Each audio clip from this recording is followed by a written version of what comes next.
नमस्कार। आप सुन रहे हैं कहानी गोल्ड। आइए दोस्तों, सुनते हैं मैत्रेयी पुष्पा जी का लिखा एक लघु उपन्यास छुटकारा। अम्मा जी, एक घर का बयाना कम है। आंगन में बैठी अम्मा ने रंगीन कागज बिछी डलिया पर नजर डाली। फिर से गिनती की। 34 कचौड़ियाँ, 35 लड्डू पूरे हैं। अम्मा ने लकीरों भरे चेहरे को ऊपर उठाकर बायना बांटने वाली जवान लड़की सिम्मी से कहा, जो अपने दुपट्टे को करीने से ओढ़ने में मशगूल थी। कैसे पूरे हैं? 17 घरों का बायना बैठता है, एक घर कौन सा छोड़ दूं? लड़की जिरह पर उतर आई। 17 ही घर तो हैं, अब भी तू 18 घर गिन रही है क्या? छन्नों का घर छोड़ना है, कितनी बार बताऊं? अम्मा के ढीले होठ इतना सब कहने के बाद भी कुछ बरबराते रहे। उसके घर नहीं दूं? लड़की ने अम्मा को फिर खींचा। नहीं, उससे मोहल्लेदारी नहीं निभानी, तेरी समझ में भूस भरा है। कहते हुए अम्मा की आंखें निकल आईं और दुर्बल काया कांपने सी लगी। लड़की ने डलिया उठाई, सिर पर रखी और बाहर निकल गई। उमेश की बहू सुरेखा देख रही थी। समझ गई कि एक घर का बहिष्कार हो गया, छन्नों के कारण। उसने सास को छेड़ना नहीं चाहा, नहीं तो मन में आया था कि पूछे, छन्नों को बायन दिया ही नहीं जाएगा? अम्मा जी, जो अस्पष्ट सा बर्रा रही थी, अब साफ तौर पर बोलने लगी। बायने जाते हैं मेहतरानियों के घर, वह खुद देहरिया कर ले जाएगी, आंचर में डाल देंगे। त्योहारी पावन देने का अपना ढंग होता है। सुरेखा को बिना पूछे ही जवाब मिल गया। अम्मा जी की बात पर बरबसी उन्हें अपनी शादी का किस्सा याद आ गया। उसके मायके में सास, ननद और देवरानी जिठानियों के नाम पर 5 कीमती साड़ियां आई थीं। उमेश अम्मा के कान में कुछ कहकर उन साड़ियों को आंगन में ले गए थे।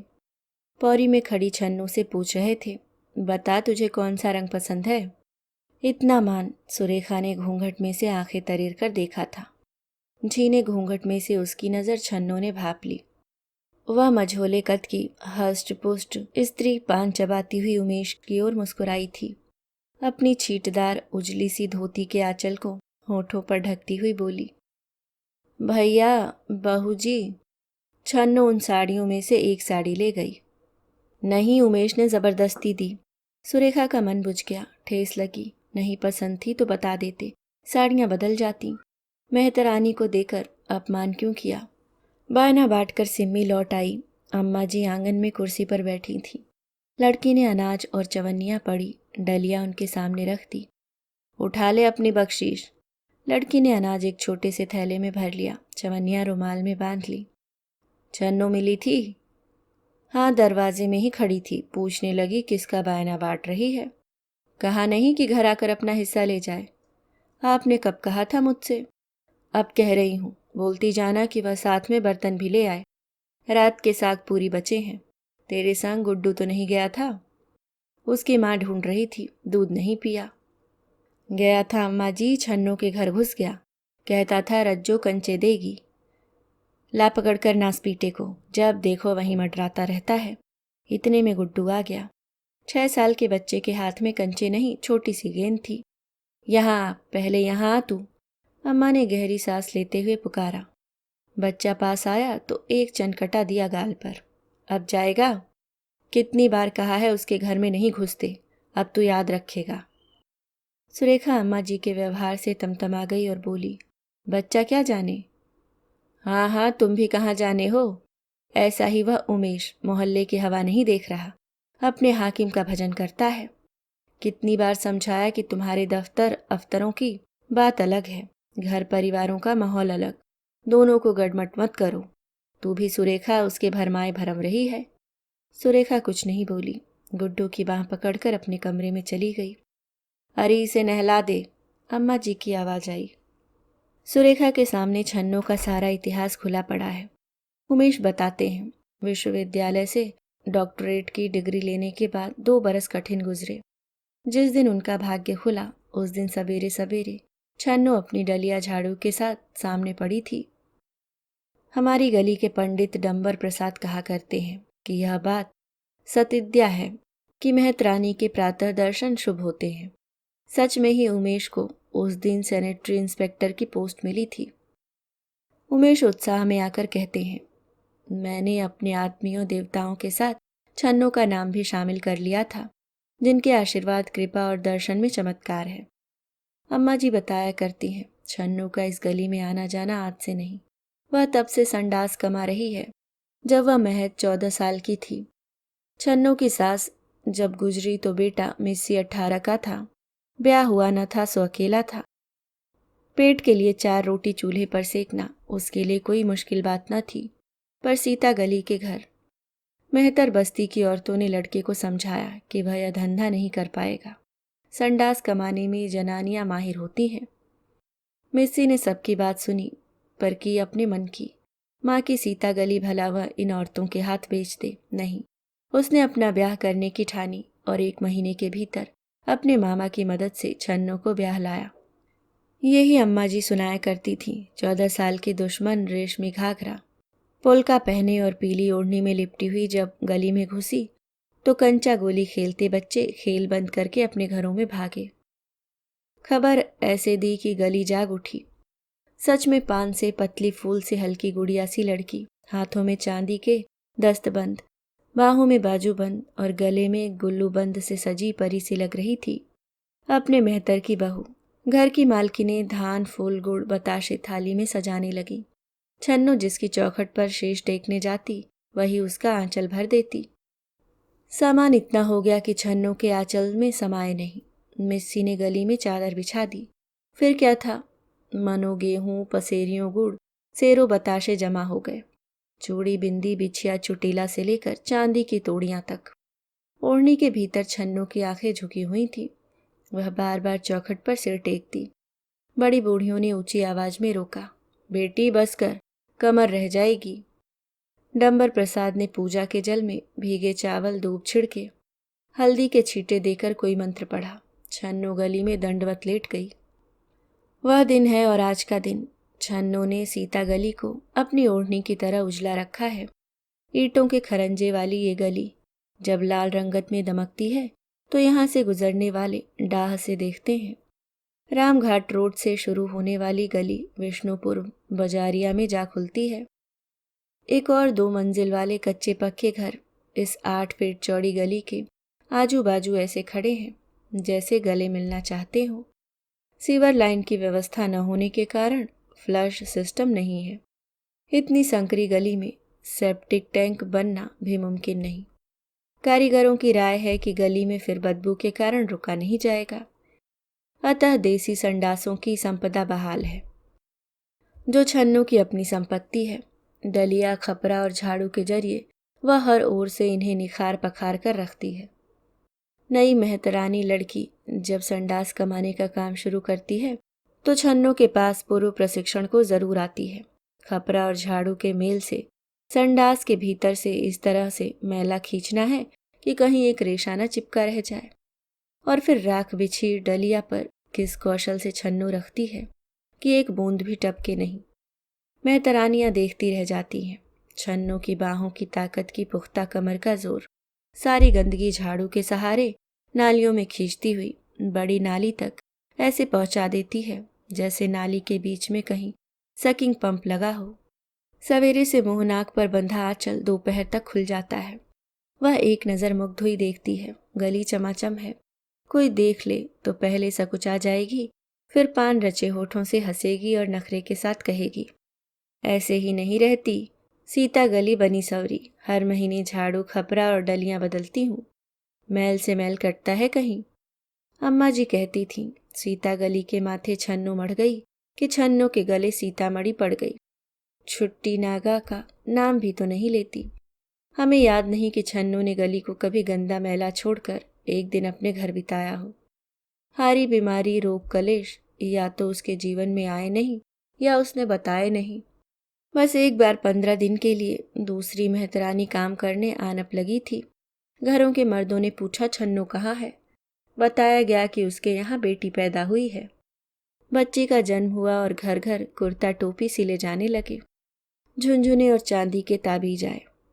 काले धागों से कोंधनी बटी गई। स्वेटर मोजे जमा हुए। अम्मा ने जिद करके निवाड़ का पालना मंगाया। वे गली की औरतों के मुकाबले कुछ विशेष देना चाहती थीं। पंडित जी के घर से लड्डू आए और मुंशी जी ने फल दिए। पेशकारनी ने थोड़ी सी मेवा बांध दी। राजपाल सिंह के घर से आधा किलो घी आया। ऐसा ही तमाम सामान 2 स्कूटरों पर लादा गया। उमेश और राजपाल सिंह स्कूटरों पर मेहतर बस्ती गए थे। चलते समय अम्मा ने कहा था, छन्नो बहू बनकर आई थी गली में, आज तुम बहन मानकर छोछक लिए जा रहे हो। सामान से लदे फदे बस्ती पहुंचे तो वहां के लोग चकाचौंध हो गए। झटपट 2 खाटें बिछा दी गईं। खाटों पर बैठने की फुर्सत किसे थी। सारा सामान छन्नो के बसेरे में रखवा दिया। उसकी बस्ती में लोग आए और वह न मिले। छन्नो अपनी नवजात बेटी को लेकर चली आई। रंगत एकदम सफ़ेद हो गई थी, बदन भी कमजोर सा। शर्मा रही थी कि बोल नहीं पा रही थी। बस बाहों सधी बेटी को आगे कर दिया, कुलबुलाता हुआ गुलाबी सा फूल। उमेश और राजपाल सिंह की आंखें चमक उठी। तभी पंडित डंबर प्रसाद का संदेशा भी दे डाला। छन्नो, पंडित जी ने पन्ना में से इस बेटी का नाम सोधा है, राजरानी। छन्नो ने राजरानी को रज्जो कहकर पुकारा। उसकी अपनी जिंदगी में अपना ब्याह और बेटी का जन्म दोनों मुबारक मौके थे। एक बार वह गम के भीषण दरिया से भी गुजरी थी। मेसी पलटन में सफाई कर्मचारी था। घुसपैठ क्षेत्र में ड्यूटी लग गई। एक दिन उसके गायब होने की खबर मिली तो छन्नो का दुख गली भर में फैल गया और जब उसकी मौत की शिनाख्त हुई तो सीता गली शोक में डूब गई। हर घर से एक एक सदस्य छन्नो के पास पहुंचा। औरतें तो पास खड़ी होकर बकायदा रोईं, साथ ही कुछ रुपए, कुछ अनाज और कुछ कपड़े सांत्वना रूप में उसे दिए और आगे के लिए हौसला बंधाया। कामगार स्त्री मेहनत मशक्कत के चलते शोक से जल्दी उबर आई। आंसुओं की जगह पसीने ने ले ली। सीता गली में घुसते ही दाईं ओर का पहला मकान मिर्जा रामनाथ का है। उनकी बैठक बड़ी है, 2 पंखे लगे हैं, पानी का घड़ा रखा रहता है। गली की कोई समस्या हो उस पर यही विचार किया जाता है। आज ऐसी ही एक मीटिंग थी। यह मीटिंग 2 दिन पहले ही हो जाती, लेकिन गली के कुछ लोग शहर से बाहर थे। आज सबको इत्तिला दी गई, सबको रोका गया। मामला छन्नू का था। गजब, नहीं गली के साथ विश्वासघात। हाथ में 4 पैसे आ गए तो हमारे सिर पर नाचेगी। अजी किसी को कानो कान खबर नहीं होने दी। क्या हुआ? तुम्हारा सिर? कहाँ रहते हो? इतना भी नहीं मालूम कि कुसुमी की अम्मा का घर छन्नो ने खरीद लिया। छन्नो ने? गली के बीचों बीच आगे समझ लो। पंडित डंबर प्रसाद ही समझेंगे, उनका घर उसके ठीक सामने खुलता है। पंडिताई गई अब ऐसी तैसी में। सभा में यह संवाद भौरों की तरह भिनभिना रहे थे। रामनाथ मिर्जा ने अपना बूढ़ा मगर कड़ियल हाथ उठाकर सबको चुप रहने का इशारा किया। एक पल के लिए अपनी मेहंदी लगी नारंगी दाढ़ी पर हाथ फेरा, फिर ताजा आग वाली चिलम का कश खींचा। सामने के एक दांत की खोह से हवा निकालते हुए बोले, होने को तो छन्नो भी इंसान की मूरत है, भगवान की बनाई हुई औरत, पर यह मेहतरानी यहाँ बस जाती है मानो, और इसके नाते रिश्तेदार यहाँ आते जाते हैं मानो, तो गली के लौंडों का क्या होगा। मेहतरानियों की नस्ल बड़ी शैतान होती है, क्योंकि मिली जुली होती है। बला का हुस्न क्या ऐसे ही उतरता है, ऊपर से बेशर्म निगाहें। छन्नो की लौंडिया ही कल से इश्क की कबड्डी खेलेगी। मोहब्बत के खेल और हुस्न के किस्से बराबरी वालों में फपते हैं। गैर बराबरी का इश्क तो दीन इलाही अकबर भी नहीं झेल पाया था। सच में ही लोगों को मिर्जा जी से यही आशा थी कि वे एक बात में ही छन्नो का घर घूरा कर देंगे। शेर गजल कहने वाले मिर्जा जी पेंशन याफ्ता पटवारी हैं। पतली पतली कमर वाले 3-4 लोगों को शेर व शायरी की दीक्षा देते हैं। दोपहर भर बैठक में किवाड़ बंद रखते हैं। मिर्जा जी की पीठ के ठीक पीछे बैठे बालूशाही वार्ष्णेय ने जोर से बोला, मुकर्रर। अब यह दिगर बात है कि मिर्जा जी और बालूशाही वार्ष्णेय की जानलेवा अदावत चल रही है, क्योंकि बालूशाही का परिवार 3 पुश्तों से मुर्जा के घर की ऊपरी मंजिल में किराएदार होकर भी बेकिराए काबिज है। परंतु यह बात निपटेगी कचहरी में। आज तो सीता गली के निवासियों के संगठन की बात है। सो बालूशाही ने आगे जोड़ा, लड़के तो लड़के, ये सरकशों की खाला बूढ़ों तक का ईमान डिगा दे और इनके मर्द इसी बात पर ऊंची जाति की टांग खींचे। बड़ा संगीन मामला है साहब। कुसुमी की अम्मा के ठीक बराबर वाले मकान में रहने वाले पेशकार साहब अपनी काली और घनी करीने से कटी मूछों पर ताव देते हुए हाथ उठाकर कहने लगे, बड़ी साफ बात है जी, इस गली में अब मेहतरानियां रहेंगी तो अपना गुजारा यहाँ नहीं, भले मकान बेचना पड़े, मुरब्बत की भी एक हद होती है। लोगों के बीच से पहलवान राजपाल सिंह बोले, वाह जी वाह, तुम क्यों मकान बेचोगे, आने दो साली को, मजा चखा देंगे। अपनी औकात भूल गई। पंडित डंबर प्रसाद आंखें बंद किए धीरे धीरे सिर हिला रहे थे। उसी समय पेशकार ने कहा, झाड़ू खपरा डलिया तो पंडित जी की नाक के आगे ही गंधाएंगे, गू मूतों से भरे टोकरे भिनकेंगे, कितनी बार टोकेगा कोई, उसकी तो जब मर्जी होगी तब फेंकने जाएगी। मुंशी जी का सांवला अधेड़ चेहरा बिना कुछ कहे ही तमतमाकर तांबिया पड़ गया। नाक के पास छोटी सी फड़कन उठती और होठ बुरी तरह कांप जाते। एक कम उम्र का लड़का पीछे से हंस पड़ा, बोला, मुंशी जी से कहो छन्नों को नौकरी दे दें, ये तो रोजगार विभाग में है, वह संडास कमाना छोड़ देगी। मुंशी जी किचकिचा पड़े, संडास क्या तेरी माँ साफ करेगी, बोल तैयार है। लड़का सिटपिटा गया। किसी ने लड़के का हाथ दबाते हुए कहा, चुप रहा करो, छोटे मुंह बड़ी बात, ऐसा ही होता तो मुंशी जी अपने कबूतरबाज लड़के को नौकरी न दिला देते। दुखती रग मत छेड़ो।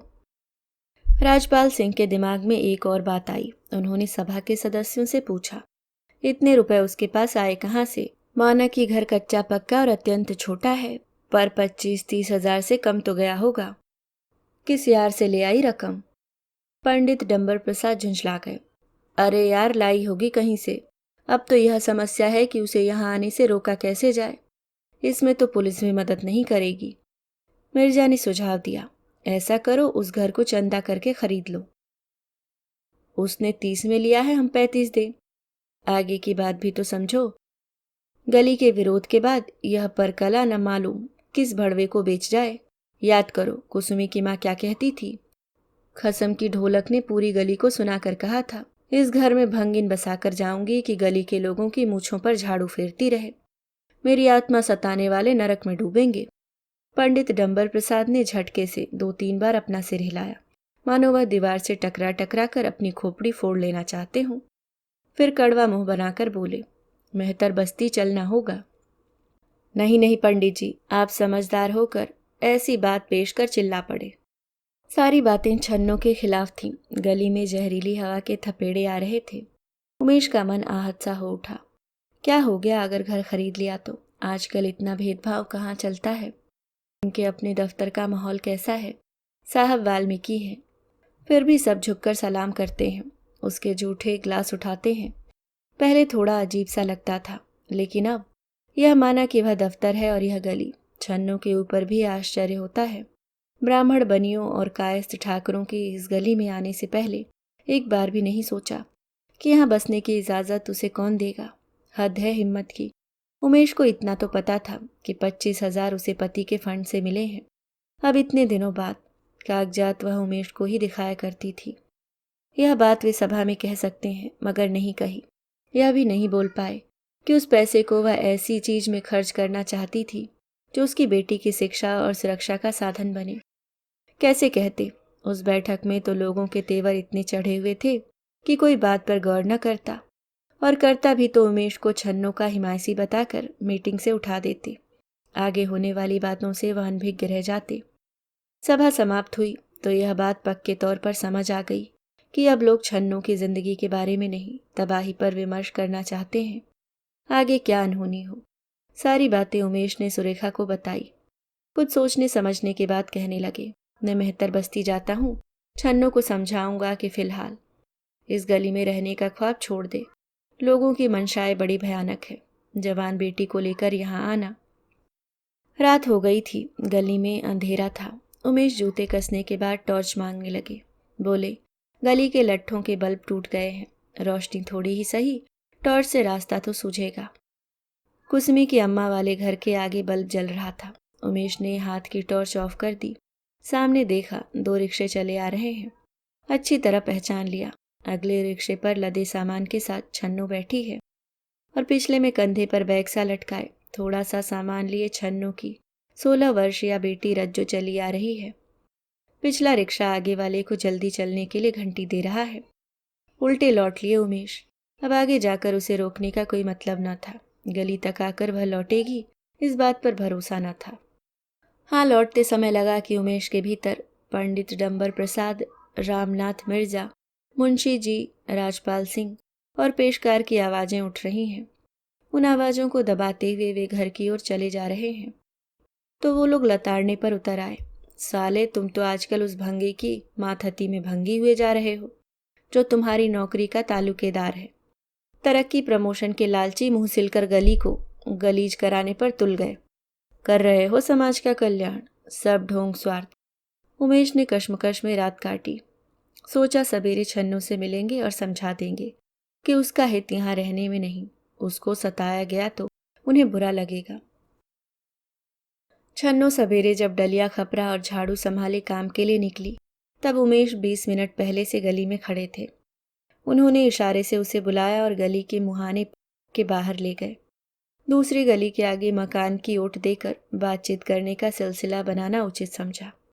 मैं तुम्हें रोकने आ रहा था छन्नू। काम से? उसने मुस्कुराकर पूछा, लेकिन आंखों में आशंका तैर गई। काम से नहीं, यहाँ आकर रहने से। गली के लोग कुछ जैसे वह भी आगत को जानती हो। उमेश ने कुछ वाक्यों के जरिए मुख्य लोगों की राय बता दी, उनके दृढ़ संकल्प उजागर कर दिए, आगे आने वाले खतरों से होशियार किया। छन्नू पान रचे होठों को बंद किए उमेश को घूरने लगी। बीच में गहरी सांसें लेती। तुमने भी गुपचुप मकान खरीद लिया, किसी से पूछा तो होता। उसकी आंखों में लपक सी पड़ी, होठ हरकत में आ गए। मुझे बहुत चिंता लग रही है तुम्हारी। जिस गली में उमेश और छन्नू खड़े थे वहां बहुत आवाजाही न थी, फिर भी उमेश चौकन्ने थे। छन्नू के चेहरे पर तैश था। उमेश बोले, जो कहना हो धीरे कहना कि हम लोगों पर किसी का ध्यान न जाए। गली का माहौल भड़का हुआ है। उसने कहा, उमेश भैया, हमारी भी लालसा थी कि हम मैली उजड़ी बस्ती से हटकर आप लोगों के संग रहें। रज्जो यहीं सिलाई करेगी, उसे खूब काम मिलेगा। मेहतरों की बस्ती में नए कपड़े कौन सिलवाता है। रज्जो को सिलाई सिखाने से पहले हमने यह सोचा नहीं। पास ही सिलाई का स्कूल खुला था, लड़की वहां आने जाने लगी। पर इतना भी सुन लो, खाली उसी लालसा की खातिर यह घर नहीं लिया। सफाई के लिए एक दिन न आऊं तो कैसा नरक मच जाता है। डंबर प्रसाद पंडित जी के यहाँ कथा हुई थी, तुम क्या थे नहीं? पूरे दिन हमें रहना पड़ा। रात के 12 बजे घर पहुंचे। अब सयानी लड़की को इतना अकेला तो नहीं छोड़ सकते। मेहतर बस्तियों में आए दिन हमले हो रहे हैं। गधा से पेश नहीं गई, गधैया के कान उखाड़े। भड़ुआ हमें दबोच लेते हैं बस। और भला देखो कि छिपने ढुकने की जगह नहीं। न्याय की कहना भैया, लड़की की परवाह छोड़कर हम तुम्हारे टट्टी पेशाबों के रेले समेटते रहते हैं। बजबजाती नालियां धोते दिन कटता है, पर इस बस्ती का आदमी यह नहीं कहता कि छन्नो अपनी लौंडिया को लेकर यहीं किसी कोठरी में आ रहे। मिर्जा जी आज हमारी हरामजादगी उघाड़ रहे हैं। भूल रहे हैं 4-5 महीने पहले बीमार हुए थे। अकेले घर में हगासे मुतासे पड़े रहते थे। जब कोई ना आया तो खाट के ढेंग ढेंगू के छत्ते जमा कर लिए। उस दिन ऐसा मन अकुलाया कि भगवान से अरज करी कि तू हमारे पाँव में पहिए लगा देता तो यह बूढ़ा मेले में तो न गिजता रहता। फिर 2 दिन हम अपनी बस्ती नहीं गए। मिर्जा जी हगे और हम उठावे। घर में बदबू की रमक जो छोड़ी हो। ऐसे ही मुंशी जी की महतारी मरी थी, तब हुआ।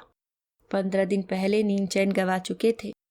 परमात्मा डोकरिया सही संझा ही चल दी तो मुंशी आनी पर बुरी बीतेगी। वह बेचारी रोएगी कि सास के लत्ते कपड़े उठाएगी। रोना छोड़ काम करती डोले तो गली के लोग ही थूकेंगे। आदमियों ने सारी थुक्का फजीहत जनानियों के सिर छोड़ रखी है। अब झूठा ही सही बूढ़ी के लिए रोआ राट तो करना ही पड़ेगा। हमारी रज्जो हमें रोकती रह गई, पर हम तो जैसे जमराज के पीछे हो लिए हूँ। कांटी बंधने से पहले ही गली में आ पहुंचे। मुंशियानी ठाठ से रोई। हमने उन्हें तिनका तक न उठाने दिया।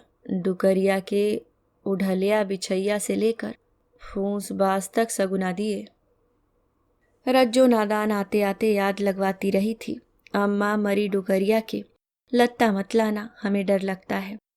मैंने कहा, लड़की तू मालिकों के बालकों की तरह डरने की बात करेगी तो गली के घर कैसे कमाएगी? वह बोली, नहीं कमाने हमें तेरी गली के घर। गूमूतों में सनी लिसड़ी तू ही रह। हमें तो डलिया छूते बास आती है। स्कूल में सब हंसी उड़ाते हैं। हाय बेहा। खाएगी क्या? सिलाई कढ़ाई हमारा किसब नहीं, कोई काम दे कि ना दे। नौकरी करूंगी, सिलाई सीखी होगी तो कोई काम भी मिलेगा। उमेश भैया ऐसे ही, इसका बाप नादान था, कचरे का काम छोड़कर पलटन में भाग गया। मुझसे भी बोला, गली छोड़ दे। तुझे वहाँ करके आया तब मुझे अकल नहीं थी। पूछो अब मूर्ख से कि गली छोड़ देती तो क्या करती। अरे यह कौन कह रहा है कि मुर्दों के ऊपर से उतरे कपड़े पहनो ओढ़ो? कौन देखता है? पर रिवाज तोड़ना सब देखते हैं। लड़की को कैसे समझाऊं कि हम रिवाज तोड़ते हैं तो मालिकों के दिल टूटते हैं।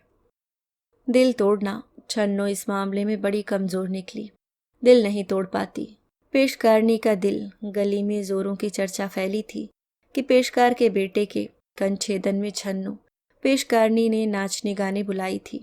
बड़ी बूढ़ियों का मानना है कि हिजड़ा, मेहतरानी और कुम्हार नाइयों की आसीसें बच्चों को बुरी नज़रों से बचाती हैं। उस दिन मेहतरानियों की जमात सीता गली में आ जुड़ी थी। गली घेर ली, आवाजाही बंद हो गई। ऐसा नाच हुआ कि झनकार आसमान तक गई। ढोलक की थाप हवा में गूंजने लगी। छन्नो चुनरी छाप लाल साड़ी पहनकर बाहें लहराती हुई नाच रही थी। जुलम करी डाला देख काली टोपी, सितम करी डाला देख काली टोपी, जुलम करी डाला, सितम करी डाला, गजब करी डाला देख काली टोपी। सर्दी का मौसम, जाड़े भरे दिन, पेशकार साहब का जवान जिस्म शेरवानी में और जुल्फेदार सिर काली टोपी में नाच देखकर मुग्ध हो गए। छन्नो उन्हीं की सरकश जवानी की दाद दे रही है। टोपी में छिपी जुल्फों से घायल है। शाम से रात तक गीत की कड़ी उनके होठों पर थिरती रही। आधी रात मेहतर बस्ती चौकन्ने लोग, कुत्तों का जबरदस्त पहरा। उन्होंने छन्नो का द्वार खटखटाया। कौन है भाई? पड़ोस वाले घर में से एक मर्द निकला। वे धीमे से बोले, मैं पेशकार सीता गली का परोसा लाया हूँ। अरे आओ आओ माई बाप। पास पहुंचकर सामान धरती पर धर दिया।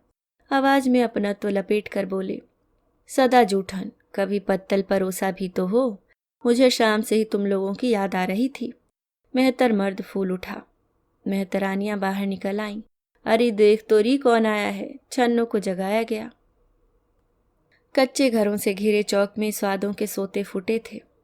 साग रायतों के कुल्हड़, पूरी कचौरियाँ, बंधी पत्तलों में से उठती जायकेदार खुशबू, शकोरों में दही बूरा, लड्डुओं का झावा अलग।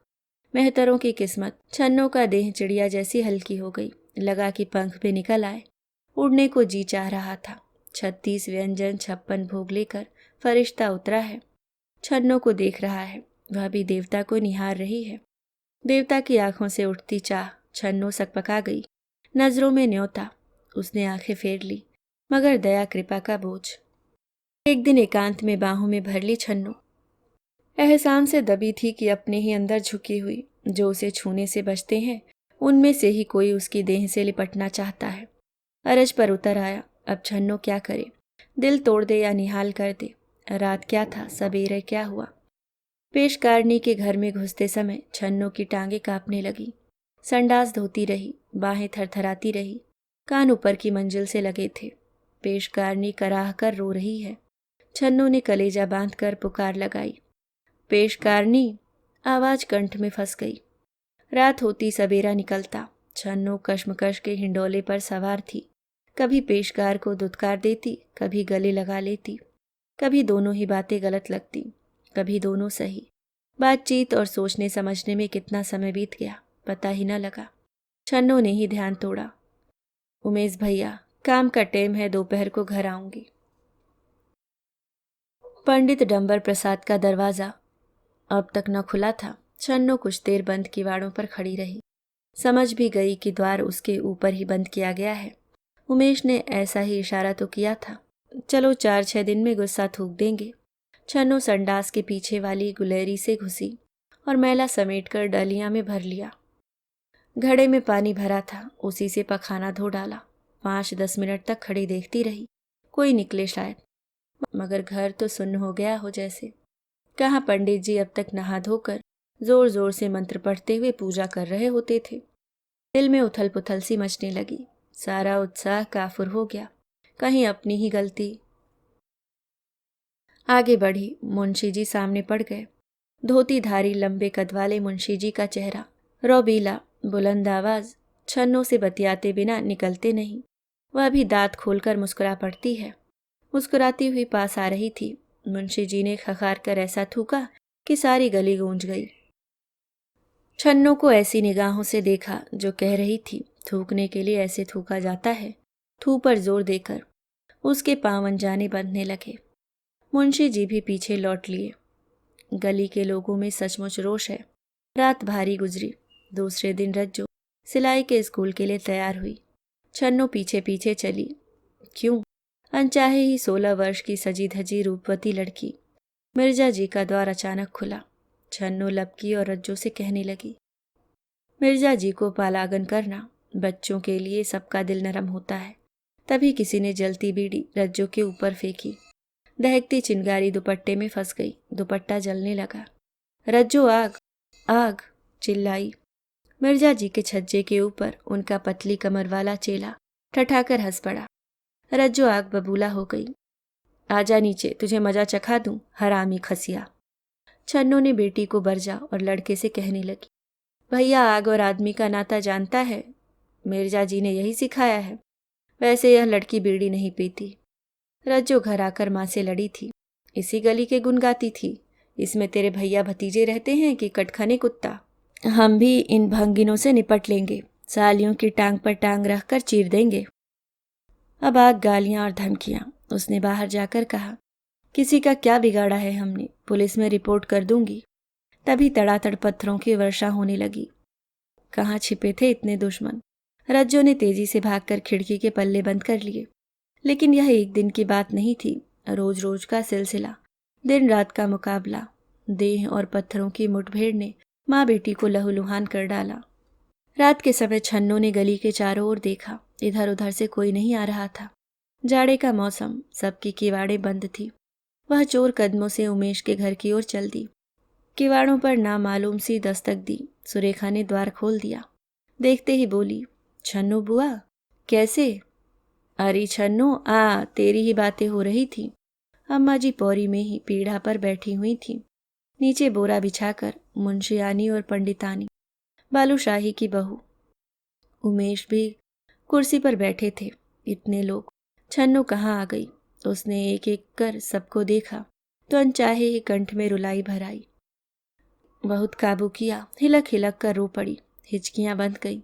छन्नो ने धोती का पल्ला आंखों पर धर लिया, मुंह भी ढक लिया। गली के लोग अपने लोग। सुरेखा का दिल उमड़ आया। छन्नो बुआ बैठ जाओ, घबरा रही हो। अम्मा जी ने धीरज बंधाया। रोने से बात सधेगी? तू परेशानी तो समझ नहीं रही। सन्नाटा खिंच गया। फिर छन्नो की सुबकियां धीमी पड़ गईं। तब मुंशियानी ने बात शुरू की, अम्मा जी जौ बड़ा होता है, जौ की जात तो बड़ी नहीं होती। इसकी आंखों पर पर्दा नहीं पड़ा, मगज डूब गया है। गली के लोगों की क्या हालत बना दी। कहकर मुंशियानी ने पंडितानी की ओर देखा। कुछ मत कहलाओ मुंशियानी, हमारा आदमी बिना अन्न पानी के मुंह बांधे पड़ा है। यह बैठी है तुम्हारे सामने। इसी से पूछो कि अब तक ऐसा हुआ है कभी कि पंडित के द्वारे भंगिन का घर हो? किसके हलक में रोटी चलेगी? गूमूत के ढलिया खपरा। बालूशाही की बहू ने बात का समर्थन किया। मिर्जा जी कह रहे थे तैयार हो जाओ, गली में अब सुअर कटा करेंगे। अम्मा जी का जी घिनिया आया। हाय थू। मुंशियानी फिर झीकी। राजेश के संबंध वाले आ रहे थे। मना कराई है। बताओ क्या देखेंगे? घर पड़ोस में भंगिनिया कौन सा बेटी वाला रुपेगा? मुंशियानी ने पल्ला पसार दिया छन्नो के सामने। इस गली पर तो मेहर कर पूरे शहर में एक नहीं अनेक मकान बिक रहे होंगे। हमारे बालक कुंवारे रह जाएंगे। छन्नो की रुलाई फिर छूटी। उमेश ने छन्नो को ढाढ़स दिया। रोती क्यों हो? सब ठीक हो जाएगा, भरोसा रखो। छन्नो का भराया हुआ स्वर निकला। भरोसा ही तो कर लिया था भैया, पंडित जी ने खुद कहा था। छन्नो तू बेगम बाग में जगह ले ले, पास ही है।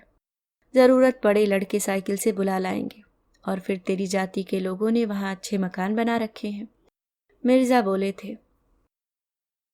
बेगम बाग तो दूर है, फिर भी श्यामनगर में मेहतर बस्ती में सरकारी क्वार्टर बन गए हैं। मुंशी जी प्राग मिल के पीछे किराए के कमरे का सौदा पटवा रहे थे। भैया हमने सोची यहाँ वहाँ क्यों फिरे, फिर पक्के मकानों वाले मेहतर भी कौन से बर्दाश्त करते हैं। नौकर पेशा लोग तो जात छिपा कर भी रह लेते हैं, संडास कमाने वाले क्या करें। सरकारी क्वार्टरों का हाल यह है कि वे ऊंची जाति वालों को किराएदार बनाने में दिलचस्पी रखते हैं, हमें पास नहीं फटकने देंगे। यही बात हमने कुसमी की अम्मा को बता दी और करम की लागिन तभी बताई थी जब अनपहचान बदमाशों ने डुकरिया को घर में घुसकर पीटा था। नाक कान का गहना उतरवा ले गए। कुसमी की अम्मा कहती थी वह बदमाशों को पहचान गई है, इसलिए उसकी जान को खतरा है। अब वह घर बेचकर अपनी बेटी कुसमी के पास जाना चाहती है। सो अरज की थी कि छन्नो तेरे पास इन दिनों पैसा है और बाबरी, जहाँ काम तहाँ ठाव, इस घर को ही खरीद ले। इस घर को? ताज्जुब क्यों कर रही है? यहाँ हमें कौन रहने देगा? वे ही जो मुझे उखाड़ रहे हैं। बोल, मैं क्या भंगीन हूँ? नहीं अम्मा। अरे हिम्मत तो कर, जो देगी सो ले लूंगी। घर जाकर रज्जो से बात की, सारा मामला बताया। रज्जो डरी न सहमी, बोली अम्मा चल, मैं भी अब यहाँ अकेली नहीं रहती, गली में डर कैसा, फिर बड़े बड़े लोगों की बस्ती, हम बचे रहेंगे। सिलाई वाली बहन जी कहती हैं अब छुआछूत कौन मानता है, मानता हो तो वाल्मीकि समाज में अर्जी दे दो, लोग धरने पर आ जाएंगे। सबको अपने लिए डर लगता है। रज्जो कम वक्त की जिद की, हम यहाँ आ गए। उमेश बोले, हमारे गली के लोगों को यही मलाल है कि तुम इस घर को न लेती तो गली के ही किसी आदमी को मिल जाता। अरे राम के नाम लो।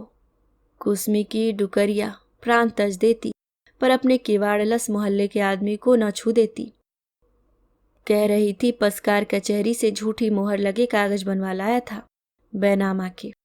डंबर प्रसाद पंडित अलग धमका रहे थे कि मकान उनके नाम हो। 10-5 हजार दे भी देंगे। मुंशी जी का बेटा तो किसी से डरने वाला नहीं, ऐसे ही कब्जे में ले रहा था। ये बातें हम नहीं कह रहे अम्मा जी, हम नहीं कह रहे पंडितानी, यह सब कुसमी की अम्मा कहती थी कि इस गली के चलन को कौन नहीं जानता। किराएदार मकान मालिकों पर सवारी गांठ रहे हैं, किसी को कानो कान खबर न हो, इस बात के लिए उसने हमसे 5 हजार कम लिए और रज्जो की कसम दी। कहते कहते छन्नू की आवाज खुल गई। मुंशियानी और पंडितानी के चेहरे काले पड़ गए। बालूशाही की बहू का मुंह छोटा हो गया। अम्मा जी के मुंह से गाली निकलते निकलते रह गई। नहीं रह गया तो बोल ही पड़ी। कुसुम की अम्मा ही तो रंडी, गली में नरक बो गई और पाप की गठरिया धरकर बेटी का खाने चली गई, अगले जन्म में सुअरिया बनेगी। उमेश ने अपनी माँ को टोका, अम्मा जो चली गई उसे गाली देने से फायदा? इसे नहीं रोकता, कैसी जुबान चला रही है। बूढ़ी अम्मा की गर्दन की नसें तन गईं। मुंशियानी बोली, इन्हें कौन रोक सकता है, बदन में तेल बढ़ गया है। ऐसी फिरती है 560। पंडितानी तमक पड़ी। छन्नो ने हाथ जोड़ लिए और बोली, 560 नहीं 1020, 2040 पर इतनी बताए देती हूँ कि इस गली के लिए एक मेहतरानी नहीं जुटेगी। हाँ, हम मेहतरों का हिसाब कुछ ऐसा ही है, समझ गई? हम सब जानते हैं, सोच समझ कर ही कर रहे हैं। बालूशाही की बहू बोली, तो ठीक है। छन्नो उठकर खड़ी हो गई। रात को उमेश के घर झड़प हुई थी, फिर भी काम तो काम है। छन्नो डलिया खपरा उठाए संडास कमाने चल दी। सबसे पहले पंडित डंबर प्रसाद की संकरी गैलरी का रास्ता लिया और पीछे की ओर से मैला सकेरने लगी। ऊपर की मंजिल वाले संडास में चढ़कर किसी ने हगा। गरम गरम टट्टी छन्नो की बाह पर गिरी। ए तेरी कफन काटी कर लूं, तेरी उसके मुंह से बेतहाशा गाली निकली। कफन काटी करना अपनी बेटी की, 100 गली भी चैन पाए। बेडनी दीदा मटकाकर मर्दों को रिझा रही है कि इसी गली में ठहर जाएं। बीच में पंडितानी ने अपनी बुढ़ियाती छाती ठोकी। हम नहीं पेश जाने देंगे तेरी, तू कितना ही जोर लगा ले। गंदगी में लिपटा हाथ छन्नों के क्रोध की सीमा न रही। जुबान पर काबू न रह गया, अनाप शनाप बोल गई। पहले अपने चुटियाधारी खसम से पूछ कि हमने वह रिझाया कि हमें वह रिझा रहा था। मैं कहती हूँ कि क्यों बूढ़े की लंगोटियाँ खोलूं, जे जौहर उमर के ताल्लुक सोहते हैं। नहीं तो बस्ती के 4 मेहतर बुलाकर सारी पंडिताई झड़वा देती। आज हमारा मुंह देखकर अन्न पानी त्यागे बैठा है और वहां आकर हमारे। डलिया खपरा उठाकर छन्नो धमक भरी चाल से चली आई। नहीं करना काम, भाड़ में गया ऐसा काम। उसने सभी चीजें एक कोने में पटक दी। हाथ धुलाने के लिए रज्जो को पुकारा। रज्जो अपने कपड़े धो रही थी। शलवार के पांवचे ठीक करती हुई माँ के पास आ गई। क्या हो गया? यह किसने भंगी के? अच्छा, तो मैं सच ही सोच रही थी। अम्मा तू गई संडास की तरफ और पंडित जी का नाती भागा ऊपर की टट्टी में। नीचे खड़े एक लड़के से कुछ इशारा किया और यह बदमाशी हरामी का पिल्ला। जरूर माँ बापों की बातें सुनकर तरह तरह के बद खेल चल रहे हैं। आगे पंडों के यहाँ जाना नहीं, अब अपने आप होश ठिकाने आ जाएंगे। हाथ धो पोंछ डाले। मन में जमा गुस्सा पिघलकर कुछ गालियों की राह बहा, कुछ आंसुओं की। रज्जो की जिद कि अपना खट्टा मन। छन्नो दूसरे तीसरे दिन भी काम पर नहीं गई। भर जाने दो बंजमारों के पखाने, लगने दो गू के ढेर। वह खिड़की में से झांकती। राजपाल तसला भर राख ला रहे हैं।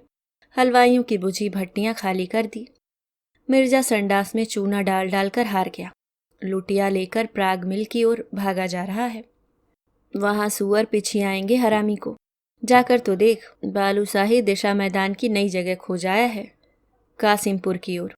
हगासा आदमी साइकिल से कि रिक्शा से कितनी दूर जाए, कितनी बार जाए। अपने संडास और नालियां तो पेशाब तक की मोहलत नहीं दे रहे। छन्नू को हंसी आ गई। रज्जो उमेश की बहू से कुछ बातें सुनकर आई तो बोली, तू हंस रही है? सुन तो अम्मा, बालूशाही की बहू ने अपना 15 साल का लड़का साइकिल पर अपने गांव भेजा है, हमारे नाश के लिए।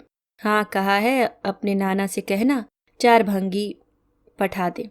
उसके गांव के भंगियों से इलाका भर डरता है। भंगी उसके बाप के दाएं हाथ हैं, तभी बेचारा मिर्जा बालूशाही के मारे कांपता है। अम्मा, वह कहती है इस हरामजादी छन्नो ने चेंचे करी तो एक दिन उसकी लौंडिया को उठवा दूंगी। बालूशाही ने रोका कि वह फजीहत नहीं चाहता। छन्नो को कड़वी सी हंसी आ गई। आय हाय, बड़ी भवानी बनी है। राजपाल पहलवान की बहू की बात बता देती कि चुपचाप संडास साफ करने को बुला रही है। राजपाल ताल ठोक रहा है कि देखें छन्नो को कौन निकालता है। मन फिर जहरा गया। कहाँ सोच रही थी मैं इन लोगों से नाराज हूं, अपने काम से खफा तो नहीं। बेकार ही हालत यहाँ तक आ पहुंची। गली में एक कुत्ता भी जब नया आता है तो पुराने उसे चीथने दौड़ते हैं, भौंक भौंक कर गली के बाहर कर आते हैं। जब पहचान हो जाती है तो वह रम जाता है। सब्र करना होगा। डंबर प्रसाद पंडित का बुरा माना मैंने। बेचारे का धंधा ही छूत पाक पर टिका है। उसी की खातिर व्रत उपवास के ढोंग कर रहा है। जाति की बात तो पीछे याद आई होगी। मुंशी को 12 मासा जुकाम रहता है, थूक दिया होगा। मुझ चोर की दाढ़ी में तिनका क्यों? और वह कबूतरबाज लड़का, बेसिंग पूछ का सांड। माँ बाप ही परेशान है। हाँ, मिर्जा के चेलों की पतली कमरों में लोहे का छल्ला मैं ही पहनाऊंगी, हिजड़ा कहीं के। चौथा दिन। हाय मुंशी जी, तहमत बांधे हाथ में पानी भरा डब्बा लिए। अरे ज्यादा दूर नहीं जा पाए, नाली पर ही बैठ गए। मक्खियों ने हमला कर दिया, उठ गए। उन्हें भी 10 लग गए, इन्हें भी 10 लग गए। कान में जनेऊ और धोती खराब, बीमारी फैल रही है। छन्नो के किवाड़ों पर दस्तक पड़ी। वह धीरे से गई, खटिया पर लेट गई। छन्नो, ओ छन्नो। रज्जो किवाड़ों पर आ गई। कौन है? अम्मा की तबीयत ठीक नहीं, डॉक्टर के यहाँ ले जाना है। और कहकर किवाड़ खोल दिए। दोनों पल्ले पकड़े हुए बीच में जमी रही। तो तू चल। मैं। लड़की ने मिर्जा और राजपाल को ऐसे देखा जैसे उन्होंने कोई अनहोनी बात कह दी हो जो रज्जो को छोटा कर रही हो। बालूशाही का चेहरा छोटा हो गया। मुंशियानी अपमान और आफत की आग में जल रही थी। बालूशाही की बाह पकड़कर बोली, चलो यहाँ से। इस भंगिनिया के दरवाजे आ गए तो खुद को राजरानी समझ बैठी। तबीयत खराब है रानी जी की, डॉक्टर को दिखाने जाएंगी। ओहो, फैशन में रेशमी कपड़े पहन लिए तो जात भी ऊंची हो गई। काम से जी चुरा रही है। इस लड़की को पैज है। हमारी बीना जैसी चप्पल पहनती है वैसी ही ले आई है। देख लो, अब संडास कमाने के लक्षण दिख रहे हैं इसमें। माँ को लजा दिया। रज्जो मुस्कुराई, आग में घीसा छोड़ती हुई बोली, मुंशियानी माई, चप्पल बीना जैसी और बाल कटाए हैं सीमा जैसे, पंडित जी की सीमा। वे सब अभी गए नहीं थे कि रज्जो ने जल्दी अगरबत्तियां जला दी थीं और मुंशियानी की तरफ मुंह करके बोली, माई, गली में तो बदबू के फबारे छूट रहे हैं, कोई कैसे रहे। मैं तो जुगंदर की दुकान से धूप बैसांदुर सब ले आई हूँ। हाय कितनी बदबू। उसने नाक मूंद ली। लोगों ने आंखों ही आंखों में इशारे किए, होठ भी दोरे। मिर्जा बेगम भाग गए। मेहतर बस्ती में पुरानी पहचान के हवाले दिए। सोना भंगी की ननिहाल मिर्जा के गांव में है। सोना मिर्जा को मामा कहता है। राजपाल श्याम नगर के पीछे वाली बस्ती खंगाल आए, ज्यादा पैसे देने की पेशकश भी की, आने का आश्वासन भी दिया मेहतारिनियों ने। विपता की बात काम निकाल देगी। मुंशी जी का कबूतरबाज लड़का 3 रिक्शे लेकर वहां शाम तक खड़ा रहा, कोई ना आया। अंत में पेशकार के पास लोग गए। पंडित जी कान में जनेऊ लगाए और हाथ में पानी भरी प्लास्टिक की बोतल चलते चलते इतना बोल गए, पिछली मोहब्बत का ही वास्ता दे यार, तूने तो जूठन की जगह पूरी परोसा खिलाए हैं। इससे ज्यादा कहने के लिए पंडित रुक नहीं पाए। पेट की मरोड़ ने हाक लगाई। पानी आंतों को छोड़ने की धमकी दे रहा था। लत्ते खराब हो जाएंगे। सफाई के लिए कोई आया न गया। सीता गली अपने विभत्स और घिनौने रूप में पड़ी रही। अच्छी मुसीबत है इन मेहतरानियों का संगठन। टका से जवाब मिले, जिसकी गली है वही करेगी। हाँ, वह बेच देती, रेहन धर देती तो बात दूसरी थी। मुंशियानी और पंडितानी की आंखों से लपटें छूटी। यह 2 टका की मेहतरानी हमें बेचेगी, गिरवी धरेगी। रज्जो खिलखिलाकर हंस पड़ी और बोली, अम्मा तेरी माँ बहनें बड़े नाले पर चूतर उघाड़ कर बैठी हैं। लाज लिहाज चीर फाड़ फेंका। बजरिया की ओर से आने वाले लोग दूसरी गली में होकर गुजरने लगे। रामघाट रोड की ओर जाने वाले रिक्शों ने इधर जाना छोड़ दिया। फेरी वाले भी कहीं गुम हो गए। दूध वाला नाक बंद कर आया था, आगे सफाई हो जाने पर ही आने की बात कह गया। अखबार ने मुंह नाक पर रुमाल बांधकर हाथ जोड़ लिए। बदबू हमले पर हमला कर रही थी। अगरबत्तियां पूरी ताकत लगाकर भी लड़ न पा रही थीं। गली के मुहाने पर पंसारी जुगंदर इतना मुनाफा काट चुका था जितना उसे 9 दुर्गों और धार्मिक अनुष्ठानों के मौकों पर नहीं मिलता। बिक्री के कई रिकॉर्ड टूट गए। गली मैले की नदी। छन्नों ने भी आंखें मींच ली, पर कानों में रुई लगाने के बावजूद वह गली में उमड़ते रेले में छपाक छपाक चलती औरतों की आहट पा जाती। वे नाक और होठ सिकोड़ कर भी छन्नों और अपने प्रेम के किस्से कहती जाती। ऐसी थी कि जहान छूटे, गली न छूटे। क्या जाने किस सत्यानाशी ने भरमाई है, कौन जाने किसने बुरी हवावत का मंत्र मारा है। कौन जाने किसने बुरी हवावत का मंत्र मारा है। नहीं तो छन्नों का मन मोम की तरह पिघल आया। इधर उधर देखा, रज्जो तो नहीं है। चुपके से डलिया उठा ली। रचपच का राख बिछा रही थी डलिया में। खपरा धूप पोंछ कर रखा था, सब सूख गया है। झाड़ू भी पड़ी अकड़ गई है। रज्जो जंगली बिल्ली से कूदी एकाएक, हाथ पकड़ लिया। क्या कर रही है? काम। हमारे मूंड पर धरा मैला है अम्मा। कैसी है तू, सिलाई के दम पर उल रही है। कौन देगा कपड़ा सिलने को? तू यह काम करेगी तो कोई नहीं देगा। बिल्कुल न देगा अम्मा, सिलाई बहन जी कह रही थी। जल में रहकर मगर से बैर। यह गली है, गली में हम भी रहते हैं, वे भी। मुंशी का हरामी लड़का मेरा हाथ पकड़ेगा तो मैं हाथ काट डालूंगी। उसका बाप हरामी थूक रहा है और तू उसके गोमूत उठा रही है। पंडित हमारे यहाँ आने के दुख में भूखा व्रत कर रहा है, तू उसके हगने के इंतजार में देवता मना रही है। छन्नों के हाथ से रज्जू ने डलिया छीनकर एक और फेंक दी। सारी राख बिखर गई।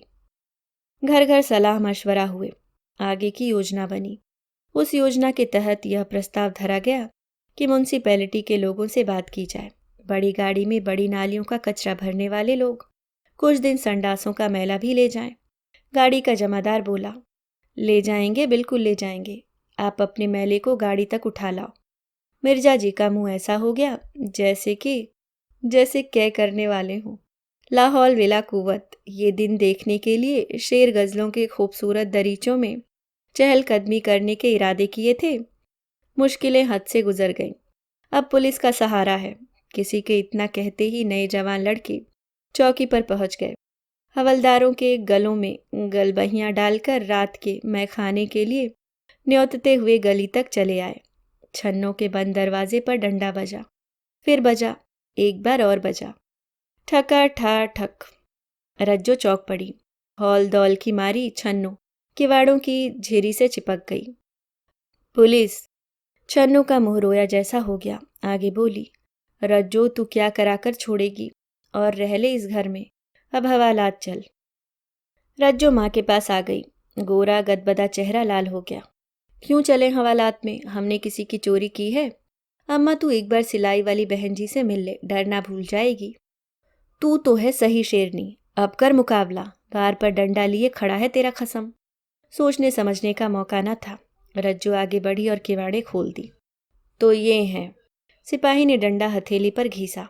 पब्लिक को परेशान कर रही है साली मेहतरानी, अभी हवालात में बंद कर दूंगा। रज्जो के पीछे छन्नो खड़ी थी, अनजाने ही हाथ जोड़े हुए। बोल, कुछ कहना है? सिपाही की बात पर छन्नो के होठ थरथराकर रह गए। रज्जो ने झटके के साथ दुपट्टा गले में डाला और बोलने लगी, बस इतना कहना है सिपाही जी कि हमें ले चलो और कम से कम 7 दिन के लिए कैद कर लो। इन नासियों के गले तक गू की गंगा इतने दिनों में बेशक आ जाएगी। मुंहजोर लड़की। मिर्जा, राजपाल, पंडित, यहाँ तक कि उमेश भी दांतों तले उंगली दबाकर रह गए। वे सब आपस में बगले झांकने लगे कि कन्नी काटने लगे। तितर बितर हो गए। सिपाही लोग भी जल्दी से जल्दी मामला निपटाकर यहाँ से छुटकारा पाना चाहते थे। उनमें से एक ने कहा, ठीक है, इस आफत की जड़ को बंद रखेंगे, गली में अमन चैन हो जाएगा। साली जब से यहाँ आई है धमा चौकड़ी मचा रही है। डलिया संडास भूल लोगों के कपड़े लत्ते देख रही है, उन्हीं की तरह रहन सहन बनाने में जुटी है। अब संडास कमाना कहाँ सुहा रहा होगा, कहकर सिपाही छन्नों की ओर बढ़ा। बंदर की मिर्जा जी बीच में आ कूदे। अरे रे रे, ऐसा अनर्थ न करना, जैसी भी है हमारे कामगार है। कामगार ही नहीं, हमारी हित चिंतक है। गली का मामला है हवलदार साहब, और गली के सुख दुख को छन्नों से ज्यादा कोई समझेगा भी नहीं। छोटी से यहाँ बड़ी हुई है। राजपाल सिंह का पहलवानी बदन आजकल मुरझाया हुआ था। टट्टी फिरने के डर से दौड़ नहीं लगाई। छन्नों से आंखों ही आंखों में अरज की कि तू रूठ गई है, हम मनाने आए हैं। याद कर रज्जो की छोछक देने हम ही गए थे। और वे फिर स्पष्ट आवाज में बोले, हवलदार साहब, इसमें आपकी पुलिस क्या करेगी? सरकारी मामला तो है नहीं जो सरकारी तौर पर सुलट जाए। और काहे का मामला? छन्नो क्या गैर है? चल छन्नो, काम पर आ जा। मगर छन्नो बुद्ध की तरह चुपचाप खड़ी थी। मनाने वालों पर कितना भरोसा करे?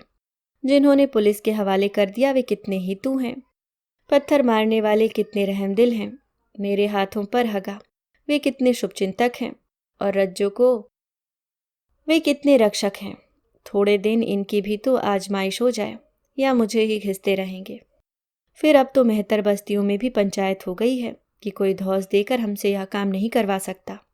सीता गली छन्नो की है, उस पर छन्नो का ही हक है, यह भी मुनादी हो गई। अदावतों की अपनी शर्तें होती हैं, नफरतों के अपने दाव। खिड़की पर मिट्टी का तेल छिड़क कर किसी ने आग लगा दी। छन्नो हड़बड़ाकर उठी। रज्जो ने देखा तो मुंह से निकला, आग आग आग। लड़की लपकी। घर में जितना भी पानी भरा रखा था, घड़े, बाल्टी, ड्रम, सब के सब आग पर उड़ेल दिए। मौत के डर से माँ बेटी हाफ रही थी। धुआं गली में फैल गया। पंडित जी की आवाज आई, ओम शांति। पाप शांति जरूर किसी देवता का प्रताप है। कलयुग की आग बरसे और देवता का उदय न हो। पंडित जी को कितना तड़पाया है। मुंशी और मुंशियानी की आत्मा सताई है। मजाक है? इस पापिन का घर तो खुद ही खाक हो जाएगा। सरग में थूक रही है। देखो बस खिड़की ही जलकर रह गई। भगवान की चेतावनी।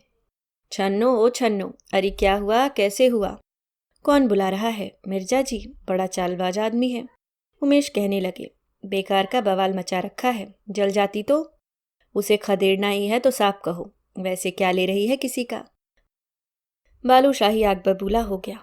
तुम नहीं बोल रहे उमेश, तुम्हारी अपनी सुगढ़ बड़ाई बोल रही है कि हरिजन लोग तुम्हें मसीहा माने। छन्नो सबको रोई हुई नजरों से देख रही थी। युद्ध काल में हारे हुए सिपाही की सी लोग चले गए। खिड़की एकदम काली हो गई और आधारहीन भी।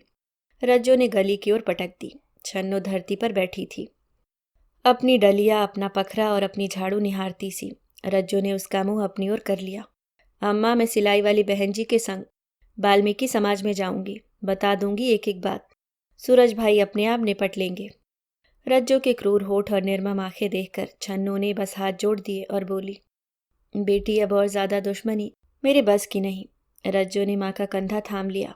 छन्नो रुधे गले से बोली, अब तू सिलाई सीखने नहीं जाएगी, उन लोगों का रहन सहन दूसरा है और तू वहीं सीखती जा रही है। रज्जो जिद की पक्की, गोरा मुंह लाल हो गया, नाक तन गई। अम्मा, मैं जाऊंगी, अभी जाऊंगी। ये लोग हमें यहाँ रहने नहीं देते। अब कहाँ है पुलिस? घर में आग लगने के बाद रज्जो डलिया खपरा को कूड़े वाली गाड़ी में फेंकने चली गई। 1 दिन, 2 दिन, 3 दिन, चौथा दिन बीतने को आ गया। रज्जो नहा रही थी। छन्नो आंगन में अकेली बैठी थी। गली का हाल फिर बिगड़ गया। उसके मन में रह रहकर हिलोर उठती। अपने ऊपर बहुत काबू किया, फिर भी गली में झांकने का मन कराया। बारिश हो गई थी। चिपचिपाहट में गली, आगे कुछ सोच नहीं पाई वह। किवाड़ों की झीरियों पर आंखें गड़ा गड़ा कर देखा। पंडित जी के घर का द्वार खुला था। वे बार बार संडास की ओर जाते आते हैं। भीतर अनकही सी खुशी सी भी जगी और टीस भी उठी। काम छूट रहा है। देर तक देखती रही। उसका भरम ही था कि सीता गली के सीने में इंसानी प्यार धड़कता है। चीज़ों के लेन देन और मीठी बोली बानी को ही प्यार के दर्जे पर समझती रही। आज अपने भीतर होती प्यार की दबदबाहट भी कहीं अंधेरे में खो गई। अब तो केवल हमले, गालियां और आग के तोहफे उसके लिए यहाँ रह गए हैं। तो उसकी ओर से 4-5 दिनों के जूटे टट्टी पेशाब के रेले की सौगात गली में फैली है। कैसा चेहरा कर दिया है सीता गली का। किसी को भी दहशत हो, किसी को भी घिन आए। रहस्यमय खामोशी छाई है। सोमवार का दिन छुट्टी का दिन नहीं, मगर पेशकार कचहरी नहीं गए। मुंशी अपने दफ्तर नहीं पहुंचे। मिर्जा अपने चेलों को शेर गजल के शारीरिक अभ्यास कराने की जगह नाक और मुंह पर कपड़ा बांधे बैठे हैं। डंबर प्रसाद मैले के रेले में बढ़ोतरी कर रहे हैं। अब तक उन्होंने छन्नों के आने पर अन्न पानी का तिरस्कार किया था। अब अन्न पानी ने उनके पेट का बहिष्कार कर डाला। दस्त हो गए और संडास में जगह नहीं। धीमा सा शोर उठा। छन्नों की छाती में दहशत गड़गड़ाई। पुराने जख्म हरे होने लगे। लोगों की धीमी आवाजें कानों को हुल्लड़ की तरह फोड़ने लगी। किवाड़ों पर दस्तक हुई। छन्नों ने झिरी से देखा। मिर्जा तहमत ऊपर उठाए गंदगी के बहते रेले में पांव लिथेड़े खड़े हैं। साथ में मुंशी भी उसी दशा में। पीछे कौन, उससे देखा नहीं गया। ये बिन बुलाए मेहमान मन में खलबली, अब क्या इरादा है? छन्नो, दरवाज़ा खोल दे, बड़े ही नरम आवाज़। ये कपट बोल कानों में जहरीला सीसा उतर गया। छन्नो, मीठी चाशनी में लिपटाना। वह खड़ी रही कुछ देर, लेकिन बाहर उमेश खड़े थे। द्वार खोल दिया। समझ गई कि लोग उमेश को तुरुप बनाकर लाए हैं। क्या कहें, मगज में आग का गोला है, चक्कर काट रहा है। उस गोले से छन्नो और रज्जो दोनों गुथी हैं। उसकी आंखें कितना रोई हैं, मिर्जा क्या जाने। मुंशी को क्या पता, वह मिर्जा की बोली सुन रही है। छन्नो, साले तीनों लौंडों को कस दिया है। रोज रोज का बवाल। बहन बेटियों की ओर आंख भी उठाई तो पुतलियां निकाल लूंगा। गली वालों को मैं कबीर और रैदास की मिसालें देता हूँ। तू गली वालों को माफ़ी दे। मुंशी जी ये खड़े हैं तेरे सामने, जो सजा देना चाहे इनके लौंडों को। साले की नादानी ऐसे ही है जैसे सरसों की लकड़ी की आग, अभी जली अभी बुझी। अब देखते हैं कि तेरे खिलाफ। छन्नो जैसे बिना टूट फूट के साबुत खड़ी हो। रज्जो कह रही थी, अम्मा, उमेश भाई साहब के घर से सुरेखा भाभी ने चुपके से अखबार फेंका। मैंने धीरे धीरे अक्षर उखाड़ कर पढ़ लिया। अखबारों में इस गली की चर्चा है। अब रोग फैलने वाले हैं। अफसर चिंता कर रहे हैं। यहाँ की बात कहाँ फैल गई। सारे मेहतर एक हो गए हैं। अब यहाँ कहीं से कोई नहीं आने वाला। छन्नो क्या सुन रही है? यह क्या हो गया? उसने कहाँ सोचा था कि ऐसा बम फटेगा। बेचारे मिर्जा माफ़ी पर उतर आए और वह कुछ नरम पड़ गई। सार्वजनिक रूप से गली में चैन था, अमन था।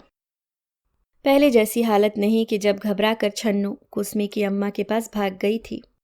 कुसमी की अम्मा दूसरे शहर में बैठी उसके जरिए अपने पुराने बैरियों से बदला ले रही है। वह समझ चुकी थी। छन्नो ने टूटते हुए कहा था, अम्मा, उस घर को वापस ले लो, हमें वहाँ कोई नहीं रहने देता।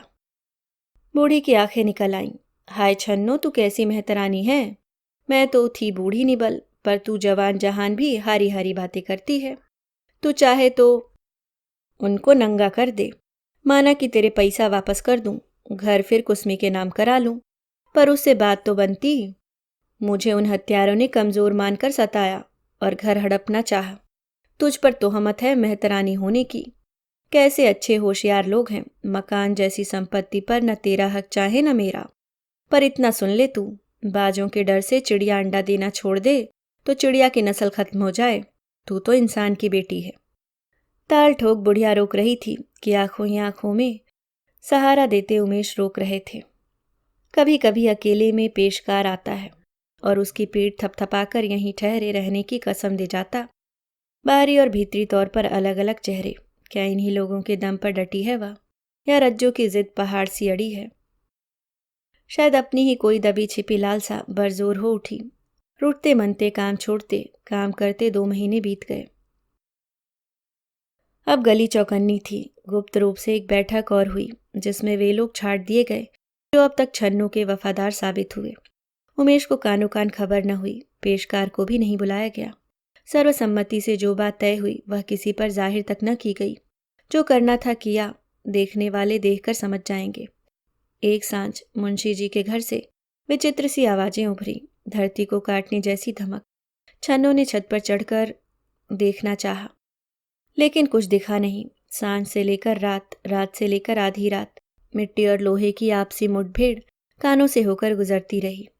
वह मुंशी जी की पौरी में ही हाजिर हो जैसे शंका का जहरीला सांप उठता और सीने पर लहराने लगता। वह घबराकर उठ बैठी, लगा कि सपना देखा है। एक लाश को कई गिद्ध नोचने खाने के लिए उतावले हैं। छन्नू ने लपक कर बल्ब जला दिया। रज्जो भी जाग पड़ी। क्या हुआ अम्मा? अपने कपड़े ठीक करती हुई वह माँ के पास आ बैठी। उसने बेटी को गौर से देखा। ऊँघी हुई दहशत खाई, कबूतरी सी कपड़े ठीक करने के बहाने हाथ पांव फड़फड़ा रही है। किससे पूछे कि अब माजरा क्या है? किससे दरियाफ्त करे कि छन्नू के मन में शंका जो थी नागिन सी लहरा रही है, वह डस तो न जाएगी। आंखों में रात कटी, धुंध के रूप में सवेरा हुआ। गली में उजाला कहाँ से हो? सब्र चती से धुएं सा घुमड़ता रहा। छन्नू ने धड़कते दिल से डलिया में राख बिछा ली, धुली हुई झाड़ू और साफ सूखे खपरे को उसमें सजा लिया। तिल तिल घड़ी काटने के बाद काम का समय हुआ। वह जल्दी जल्दी अपना सामान लेकर मधवासी घर से निकली। सबसे पहले आज मुंशी जी का घर।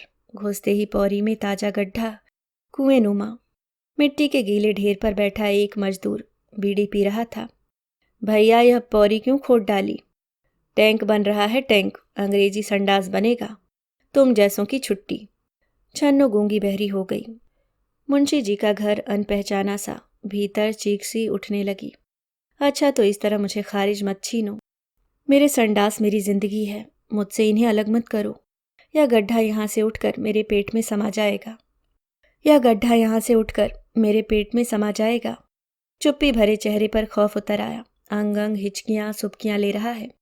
बाहों में दबी डलिया थरथराई, खपरा कापा, झाड़ू लड़खड़ाई। तभी सामने मुंशी जी का कबूतरबाज लड़का प्रकट हुआ, कुर्ता और लुंगी पहने हुए। अंगड़ाई लेता हुआ झूलता सा बोला, बोल छन्नो, क्या हाल है तेरी कबूतरी के? मन कमजोर हो गया था। लगा इस आवारा कबूतरबाज के पांव पकड़ ले और पूछे, इतनी बड़ी सजा क्यों?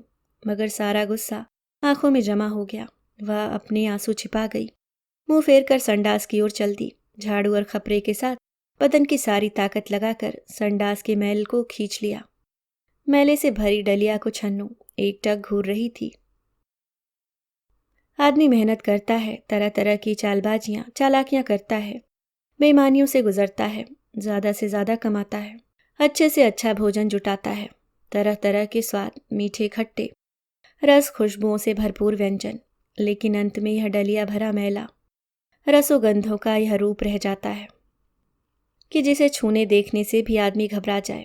आदमी की सुगह, आदमी की सुघड़ दे बलवान शरीर भी तो ऐसे ही मिट्टी हो जाता है एक दिन, जिसे छूने से लोग डरें। गहरी सांस लेती हुई छन्नू ने डलिया कमर पर लाद ली और आगे बढ़ गई। अब आश्चर्यजनक रूप से गली में न सुस्ती थी न खटास। छन्नू घर घर कमाने गई। सब हंस हंस कर बोले, रज्जो के हालचाल पूछे। डंबर प्रसाद के दोनों किवाड़ खुले रहने लगे, मगर छन्नों का दिल डूब रहा था। देखते ही देखते गली भर की पौरियों में गड्ढे खुदने लगे। लोहे और मिट्टी की मुठभेड़ ने रातों की नींद, दिन का चैन हर लिया। सेप्टिक टैंक बन गए, हर घर का संडास फ्लश की लैट्रिन में तब्दील हो गया। छन्नो समझ चुकी थी अब उसका काम खत्म हुआ। फिलहाल उसकी रगों में उठती गुस्सेवर तरंग उसे पसीने में गर्क किए दे रही थी। नजरों में बेटी की सूरत हाफने लगी। यह कड़वा फल छन्नो का खून मत डाला गली ने। हाथ पांव बांध दिए, अब एक दिन सचमुच ही खदेड़ दिया जाएगा। लोग सफ़ेद संगमरमरी कमोडों को शौक से धो रहे हैं, साबुन फिनाइल डालकर प्लास्टिक के ब्रशों से रगड़ रहे हैं। नहीं बहती तो हाथ और झावे से रगड़ने में भी गुरेज नहीं। हाय कमोड रुकने पर मुंशी जी कपड़े उतार कर खाली अंडरवियर पहने सेप्टिक टैंक में उतर गए। अपना काम दूसरा कौन करने आएगा। छन्नो चीख कर रज्जो से बोली, गली की ओर से दरवाज़ा बंद कर ले। उसका वजूद औंध गया। धंधा अंग्रेजी संडासों में बह गया। देह लस्त पस्त, बीमारी लगी है शरीर में, सिर दर्द से परेशान है, मगज में कोई रसौली सी लौकती है। कभी बीमार न होने वाली छन्नो खटिया पर पड़े पड़े अपनी फड़फड़ाती रूह उदासी के हवाले कर दी। मगर सपने हैं कि पीछा नहीं छोड़ रहे। झपकी सी लगी थी, आंखों के आगे डलियां ही डलियां, खपरे और झाड़ू, इस सब के सिवाय जीवन में जैसे कुछ हो ही नहीं। अम्मा, रज्जो पास आ गई। दवा लाई है रज्जो। अपनी बाह के सहारे माँ को उठाया और पानी के साथ गोली खिला दी। सिर दबाने लगी, दबाते दबाते मुस्कुरा पड़ी। अब सिर क्यों दुखता है अम्मा, बोझ तो उतर गया। कितना अच्छा हुआ, अब तो हमें मैला साफ करने कोई नहीं बुलाएगा। कितना अच्छा हुआ, हुआ ना। छन्नो तय नहीं कर पा रही कि बेटी की मुस्कुराहट के जवाब में मुस्कुराए या मुंह फेर ले। अभी आप सुन रहे थे मैत्रेयी पुष्पा जी का लिखा एक लघु उपन्यास छुटकारा।